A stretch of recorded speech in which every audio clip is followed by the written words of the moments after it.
Welcome to Derry. Episode 1 is in the books, and I must say this is a series that I will be following.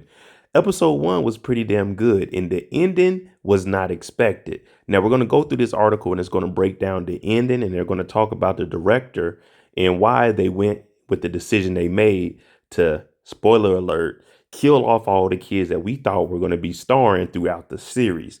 Now, before we jump into this, we break it down. I do have a recap up, and every single Monday we will have recaps up. Episode 2 is actually airing this Friday during Halloween. But if you like if you like Pennywise, then hit that subscribe button, turn on your notification bell, hit that like button, and help me reach 60,000 subscribers. Let's jump into this article over on IGN, and they do have an interview with the director talking about why they decided to go with the ending that they did in episode 1.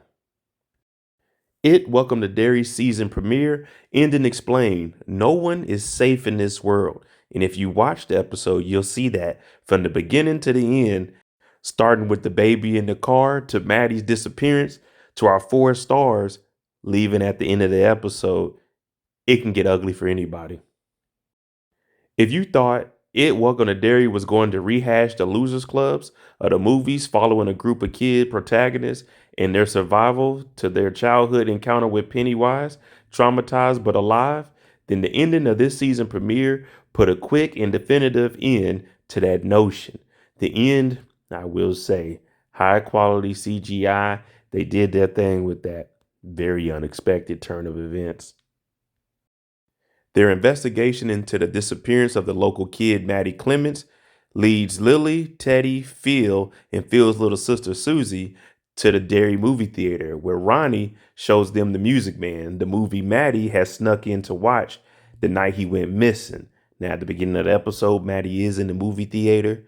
We see him getting kicked out. He runs out, and that's when we get introduced to the unidentified 12-year-old who turned out to be Ronnie. Lilly and Teddy are both wrestling with the guilt over not doing more to help Maddie when they had the chance. But Phil tells them what matters is that they are trying to do something now.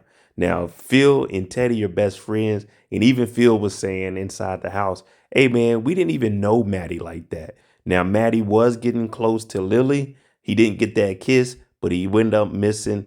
And Teddy, he thought they were just cool because he went to the birthday party. And they had Maddie come around a couple of times.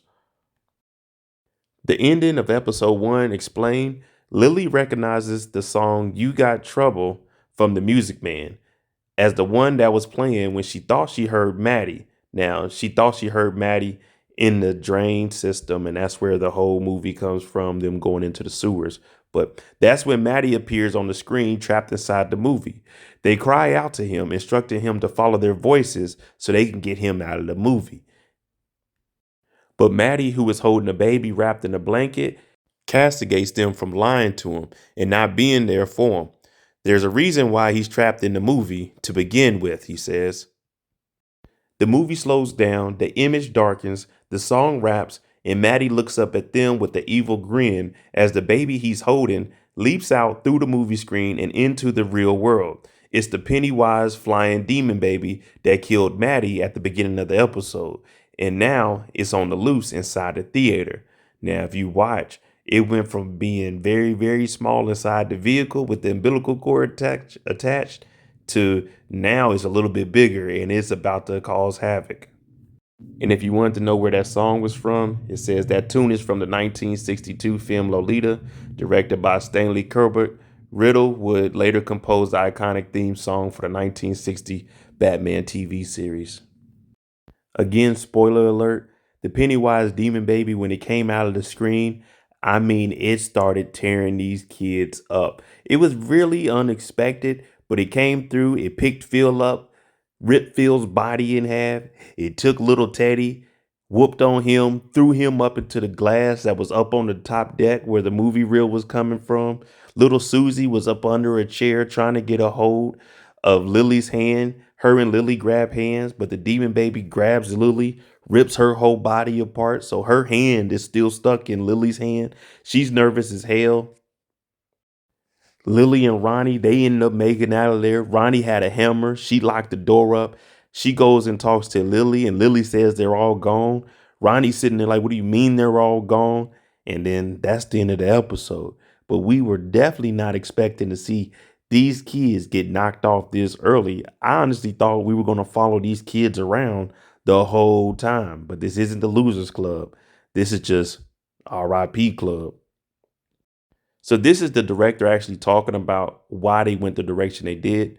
Muschietti, who directed the It movies and the season premiere of Welcome to Derry, as well as The Flash, said killing off Teddy, Phil, and Susie was a narrative device to basically get people in that mindset where no one is safe in this world, even clearly the ones that you were going to follow over the rest of the show. So yeah, it was also like kicking the chin, that unexpected thing that will hook the audience into wanting to keep watching, probably. Now, if they're going to do that this early in episode 1, then yeah, we're definitely going to watch, because we know if they're going to take it to that extreme, then it has us hooked. It has us drawn in. And let's just be real. HBO, 9 times out of 10, isn't going to miss on a movie or a TV series. They're top of the line. They are what you want to build TV shows off of, the standard.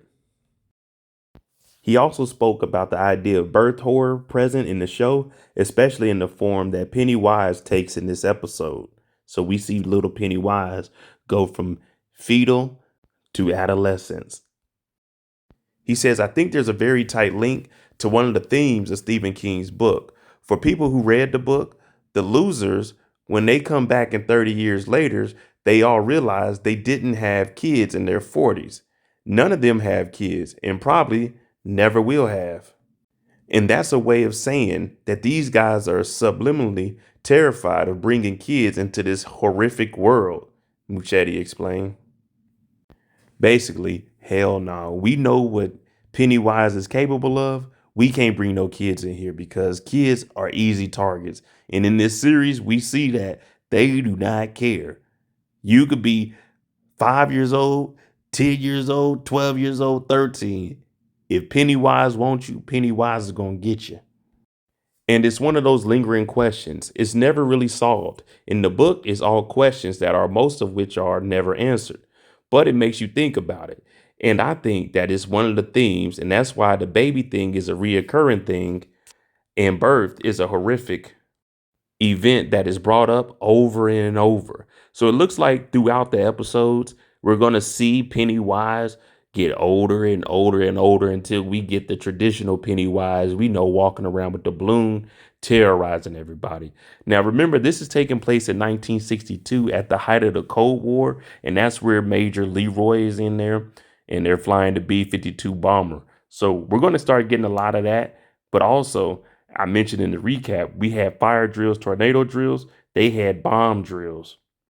And the significance behind that is, I think if Pennywise does anything in the town, people might think they're getting attacked and they'll downplay whatever's happening to all these kids coming up missing or unalive. And also, we've seen, and we don't know who they are yet, but the people that came in there and they fought the major trying to get the B-52 specs. But I'm hooked. That was only one episode. Episode 2 does air Friday, October 31st on Halloween.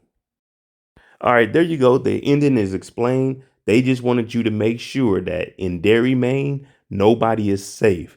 And of course, it has us all hooked. Let me know what you think about the series. Did you like how episode 1 ended? And remember, episode 2 airs this Friday, Halloween, October 31st. I'm J. If you like this kind of content, you like it, you like Pennywise, we will be covering it weekly. Hit that subscribe button, hit that like button. Help me get to 60,000 subscribers. Thanks for watching. I'm out.